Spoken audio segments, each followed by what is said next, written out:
Parce que quand tu vois ce qui se passe là-bas, tu ne veux plus jamais revenir. Tous ceux qui ont vu ce qui se passe là-bas, tous ceux qui ont vu ce qui se passe là-bas, n'ont même plus l'envie de retourner encore. Être auprès du maître. Papa, on ne veut pas partir maintenant. Hein? Mais on sait que là-bas c'est bon. Mais on ne veut pas partir. Ah, il faut qu'on lui dise pour qu'il puisse écouter. De toute façon, on attend, de toute façon, on parle, il va se dire qu'on veut partir, non, on ne veut pas partir. On veut encore rester parler de toi. Fais ton œuvre.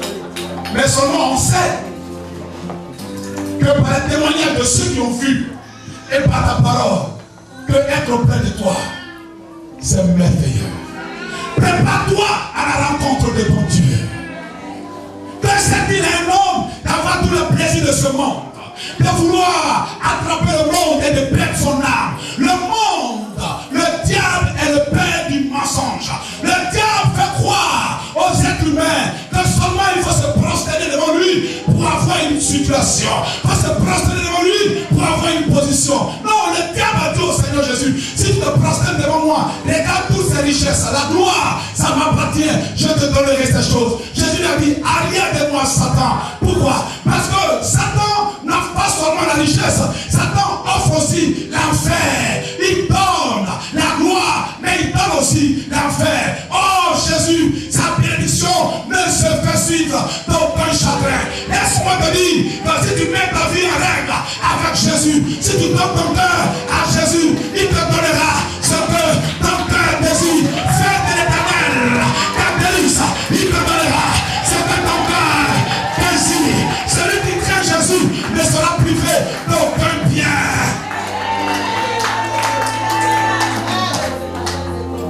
C'est pourquoi souvent ça scandalise les chrétiens lorsqu'ils voient un enfant de Dieu avec une grosse 4x4, une grosse maison. Ça scandalise beaucoup de sœurs et de frères. On se dit, mais sa vie c'est pas louche. Parce que on croit que c'est dans le monde seulement qu'il faut avoir les bonnes choses. Mais pourquoi? Quand un chrétien commence à prospérer dans le combat, les prophètes remplissent le combat parce qu'on voit cela comme anormal. C'est normal. Jésus a dit à Pierre, il dit Pierre, parce qu'un matin, Pierre est venu le voir. Pierre a dit, mais Seigneur, il était tout triste. Matthieu chapitre 10, il dit, Seigneur, mon Pierre, j'étais homme d'affaires. J'avais une compagnie de pêche. J'avais des bateaux qui allaient sur la mer pêcher du poisson. Tu m'as vu en pleine activité, tu m'as dit, suis-moi. J'ai tout abandonné pour te suivre. Qu'est-ce que je deviens? Jésus dit à Pierre, Pierre, et vous les 11 autres, écoutez-moi très bien. Si quelqu'un, à cause de moi, Jésus, est persécuté, si à cause de moi, Jésus, il est maltraité, si à cause de moi, Jésus, il a tout abandonné pour me suivre, sachez que dans le siècle présent, il récoltera au centuple, dans le siècle présent et dans le siècle à venir. Ça veut dire quoi? Ça veut dire que sur la terre, il va récolter tout ce qu'il a perdu, tout ce qu'il a laissé à cause de moi, et au paradis. Parce que le siècle à venir, c'est le paradis. Rares sont ceux qui vivent un siècle. Dans le siècle à venir, là, c'est même pas sûr que tu seras sur la terre. Donc quand Jésus dit, dans le siècle à venir, il sait de quoi il parle. Donc dans le siècle à venir, ça veut dire qu'au paradis, tu récolteras au centuple. C'est possible que ta vie connaisse l'évolution. C'est possible que ta vie connaisse une ascension. C'est possible que ta vie connaisse une progression. Mais Jésus veut s'asseoir dans ton cœur d'abord. De sorte que lorsque ta vie va commencer à évoluer, parce que je vous ai dit quelque chose. Quand tu mets du miel ici, le miel n'attire pas seulement que les hommes. Parce que c'est nous les hommes, on aime le miel. Mais le miel attire aussi des insectes. Le miel attire des fourmis, des mouches. Donc ton élévation ne va pas attirer seulement ceux qui vont t'accoler, ceux qui vont t'aimer, mais ça va attirer tes ennemis. Et tes ennemis seront plus nombreux que ceux qui vont t'acclamer. Et laisse-moi te dire quelque chose. Ceux qui vont te faire des éloges seront même des ennemis déguisés, des loups déguisés en agneaux. l'eau. Mais qui va te protéger? Qui va confondre ces personnes-là? Si Jésus n'est pas assis dans ton cœur, si Jésus n'est pas dans ta vie, qui va te protéger? Un marabout, c'est faux. Un sorcier, c'est faux. Qui va te protéger? Une amulette, c'est faux. C'est faux. La seule personne qui pourra te protéger contre les démons, contre les sorciers, dans ton élévation, il s'appelle Jésus-Christ de Nazareth. Il s'appelle Jésus. Papa, Jésus. C'est lui seul qui pourra te protéger. C'est pourquoi il doit s'asseoir dans notre cœur. Nous devons dire au Seigneur Jésus, voici mon cœur. Il y a des personnes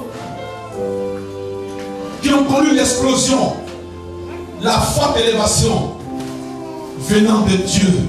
Dieu béni. Satan n'a rien créé, c'est le père du mensonge. Et pendant que je parle, il m'écoute très bien. Parce qu'il sait que Beugré avait peur de lui enfant. Mais maintenant, Jésus est à mes côtés, je parle. Satan, c'est le père du mensonge.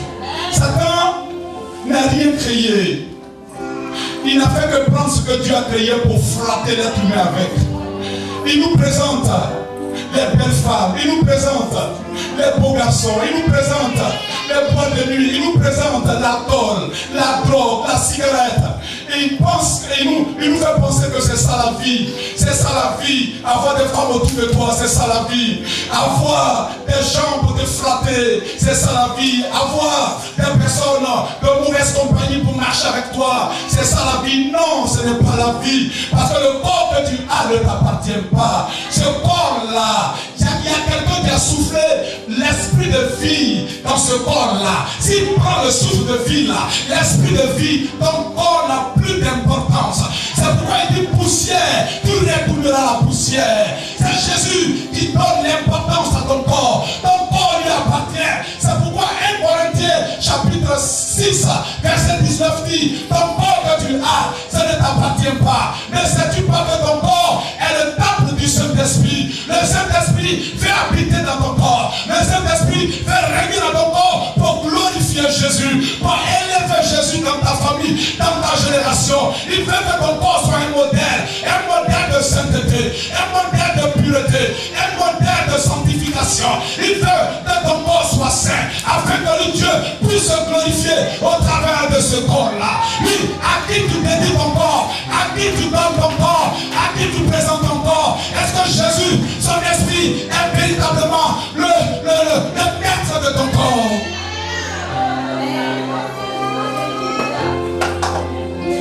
Maman, voici deux aveux. Deux aveux. Albert et Frédéric. En Israël, en ce temps-là, quand tu es aveugle et tu es lépreux, tu n'habites pas dans la vie. Tu es hors de la vie. Parce que la lèpre et l'infirmité, être aveugle, était une malédiction. Les hommes avaient dit, mais voici l'oreille. Nous n'habiterons pas avec les lépreux et avec les aveugles. Ce n'était pas une recommandation biblique, mais c'était les hommes qui avaient imposé cette loi. Les hommes de la même nature marchent ensemble. Les riches marchent ensemble. Les gens de leur situation marchent ensemble. Les gens qui sont élevés marchent ensemble. Vous ne verrez jamais un riche habiter avec un pauvre. Ils ont un réseau entre eux parce qu'ils sont riches. Les hommes se sont imposés des règles. On dit j'ai 8, aujourd'hui on dit j'ai 20. Pourquoi? Parce qu'il y a des pays qui émergent. Donc toi qui es riche, toi qui émerges, tu rentres dans leur groupe. Si tu es pauvre, tu es exclu. C'est pas Dieu qui a imposé cette loi-là. C'est les hommes qui ont fixé des règles. Si tu n'as pas des nôtres, tu ne rentres pas dans notre réseau. Les aveugles et les lépreux étaient hors de la vie. On ne les voulait pas dans la vie. Mais Jésus n'est pas seulement resté dans la ville pour aussi son ministère. C'était un homme paisible, un homme doux, un homme gentil de cœur. Un homme qui a dit, je ne suis pas venu chercher les bons portants, ceux qui sont guéris, ceux qui n'ont pas besoin de médecins. Je suis venu chercher ceux qui sont malades. Et qu'est-ce que Jésus a fait? Jésus a sorti de la ville expressement. Et il passe dans le quartier des aveugles, des infirmes, des lépreux. Dans le quartier de ceux qu'on exclut de la société. Il passe dans le quartier. Mais pendant qu'il passe, il va reconnaître que ce Jésus qui passe là peut transformer ma vie, peut changer ma vie. Il a sa part à faire, mais les êtres humains aussi n'ont leur part à faire. Mais regardez, d'entre ces milliers d'aveugles, de lépreux, d'infirmes, il n'y a que Albert et Frédéric seulement qui ont reconnu que celui qui passe peut transformer notre vie. Jésus passait. Et la Bible dit quoi? Reprends le verset, mon fils. Jésus passait. Il n'a dit mot à personne. Il n'a adressé la parole à personne. Mais pourtant il le voyait.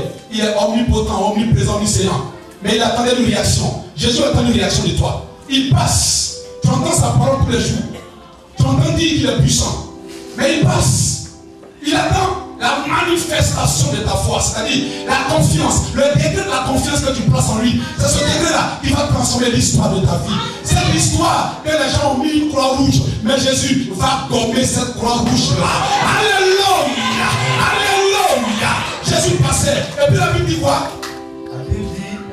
Jésus leur dit, croyez-vous que je... Non, il passait. Le premier verset, il passait. Jésus fut suivi par deux... Non, prends doucement, tout doucement, il passait. Jésus fut suivi par deux aveugles. Jésus fut suivi par deux aveugles qui criaient. C'est-à-dire, dans le camp des aveugles, dans le quartier des aveugles, il y a Frédéric et puis Albert qui étaient en train de le suivre. Jésus n'a pas dit suivez-moi, non, il n'a rien dit. Mais les deux aveugles se sont mis à le suivre. Et puis les surcroît, ils criaient, ils disaient quoi? Aie pitié de nous, fils de David. Aie pitié de nous, fils de David. Pourquoi aie pitié de nous? Pourquoi ce mot pitié? Toi au moins aie pitié. Parce que les hommes de la vie n'ont pas pitié de nous. Mes semblables m'ont condamné. Ils disent je suis malade. J'ai une maladie incurable. Mes semblables m'ont condamné. Ils disent que je ne me marierai pas. Ils m'ont condamné. Ils disent que je n'enfanterai pas. Mais toi au moins aie pitié. Fils de David, aie pitié. Et ils sont mis à voir. Lorsqu'il fut arrivé à la maison, les aveugles s'approchèrent. Regardez. Jésus les a laissés crier jusqu'à ce que lui, Jésus, arrive là où il partait. C'est-à-dire, dans le chemin de ta destinée, tu as l'impression que Dieu ne coupe pas tes prières. Tu as l'impression qu'il ne t'entend pas. Mais Jésus les attendait. Il savait bien que quand on dit fils de David, c'est de lui qu'on parle. Lève la main droite, dis comme ça. Dis Seigneur, parle à mon cœur ce matin. Jésus veut élever le degré de ta foi. Écoute maintenant. Du temps des lépreux, des infirmes, des aveugles, et jusqu'à la ville de Jérusalem, il y avait au moins 5 km de marche. La Bible dit les deux aveugles le suivaient.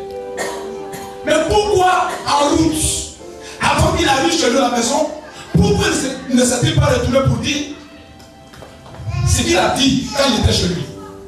Mais il les a laissés faire la route avec lui pendant 5 km. Oh, regardez, imaginez-vous un peu des aveugles. Croyez-vous que Jésus-Christ n'a pas de cœur? Comment des aveugles peuvent te suivre pendant 5 km et tu les laisses te suivre? Mais l'aveugle n'est pas quand même bien important. Parce que ceux qui suivaient Jésus en majorité étaient des gens qui avaient les yeux bien éclairés. Mais les aveugles étaient désavantagés comme toi et moi. Nous sommes désavantagés. Tu n'es pas né dans une famille riche. Ton père n'a pas laissé d'héritage. C'est toi-même qui te parles pour laisser un héritage à tes enfants. Donc, quelque part, par rapport aux autres, tu es désavantagé.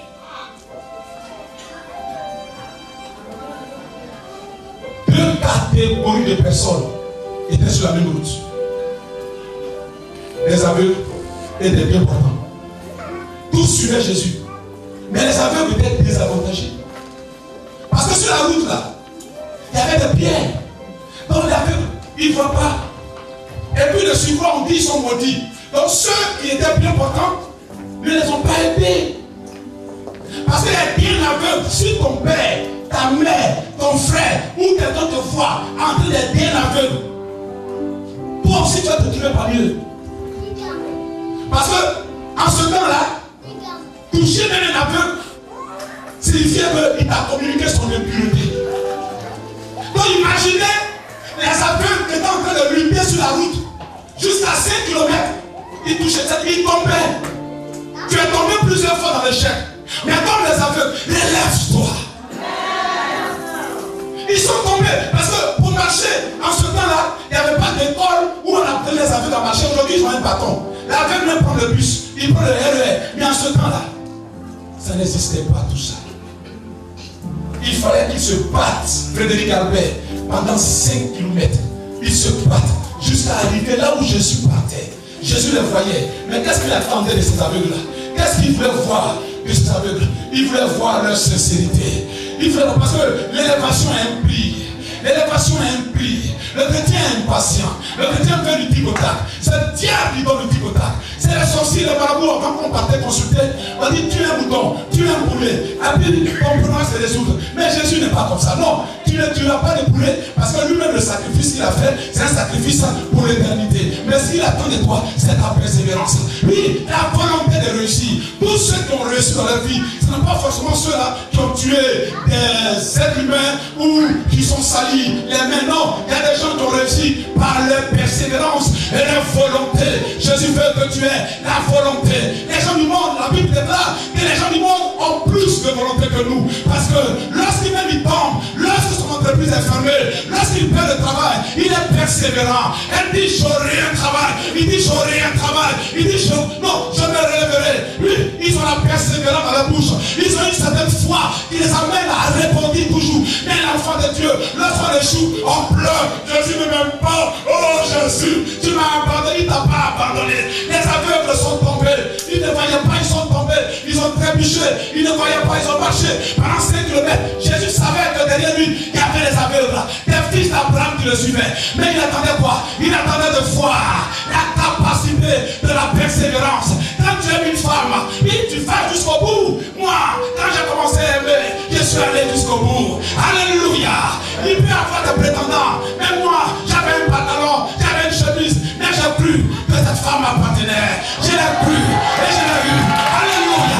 Il faut croire que la gloire t'appartient. Croire que cet homme t'appartient. Croire que tu auras la guérison. Croire que tu auras l'enfant. Tu auras ton enfant entre tes mains, tu vas le baisser. Bébé, tu auras ce que ton cœur désire. Jésus a regardé. Il a regardé. Il a vu la persévérance des aveugles. Arrivé à un moment donné, il s'est retourné. Et puis il a dit quoi? Croyez-vous que je puisse faire cela? Il dit, croyez-vous? Il n'a même pas mentionné pour dire, croyez-vous que je peux guérir vos yeux? Il n'a pas dit ça. Il dit, croyez-vous que je peux faire cela? Faire quoi? Les aveugles savaient de quoi il parlait.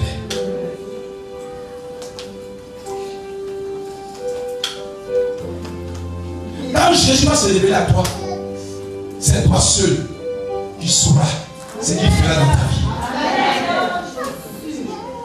Il y a des gens qui ne peuvent pas te comprendre. Quand ils voient, ils se disent, mais toi seul tu sais qui Jésus est dans ta vie.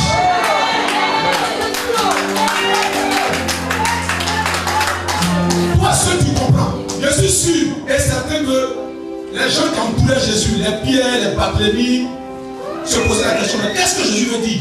Quand il a dit, croyez-vous que je peux faire cela? Il n'a pas mentionné même l'infirmité des aveugles. Il dit, croyez-vous que je peux faire cela? Les aveugles seuls savaient de quoi Jésus voulait parler. Prends courage on te persécutera, on t'insultera. Le diable fera tout pour te décourager. Mais toi seul, tu sais qui est Jésus pour toi. N'écoute pas ce que les gens disent. Toi seul, tu sais. Alors, réponds à sa question maintenant. Il dit, croyez-vous que je peux faire cela? Croyez-vous que je peux faire cela? Les aveugles ont dit, oui. Nous le croyons. Et qu'est-ce qu'il répond? Il dit que la grâce que vous demandez soit faite conformément à votre foi. Bien aimé, ce que Jésus veut nous enseigner ce soir, c'est que il y a des enfants de Dieu dont les noms sont inscrits dans le livre de Jésus. Ta réussite et ta gloire passera forcément par lui. Jésus est un Dieu jaloux. Regardez, dans le camp des aveugles, Jésus avait pour fils Albert et Frédéric. C'est ceux-là que Jésus avait inscrit le nom dans le livre de vie. Jésus a dit, tous sont des créatures, mais tous ne sont pas mes enfants. Jésus a ses enfants dans ce monde-là. La preuve, c'est que dans ta génération, dans ta famille, parmi tes amis, tu n'es pas la personne la plus correcte. Tu n'es pas la personne la plus intelligente ou la personne la plus sage. Il y a des personnes plus sages et plus intelligentes que toi. Des personnes qui ont des diplômes, qui ont fait des grandes études. Des personnes qui sont nées dans des bonnes familles, comme on le dit. Mais ces personnes-là n'ont pas été le choix de Dieu. C'est toi, personne vile. C'est toi, personne mauvaise. C'est toi qui n'as pas de diplôme. C'est toi qui n'as pas fait de grandes études. C'est toi, peut-être tu n'es pas né dans une famille riche. C'est toi, Jésus a porté ses regards sur toi.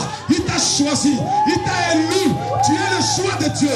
Tu es le choix. Il t'a élu. Il t'a choisi. Il t'a attiré à lui. Comme il a fait pour les deux aveugles. Ton nom est inscrit dans le livre de vie. Alors,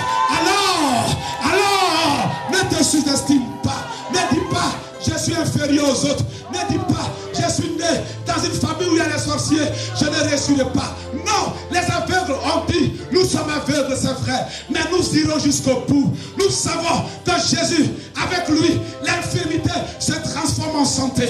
La maladie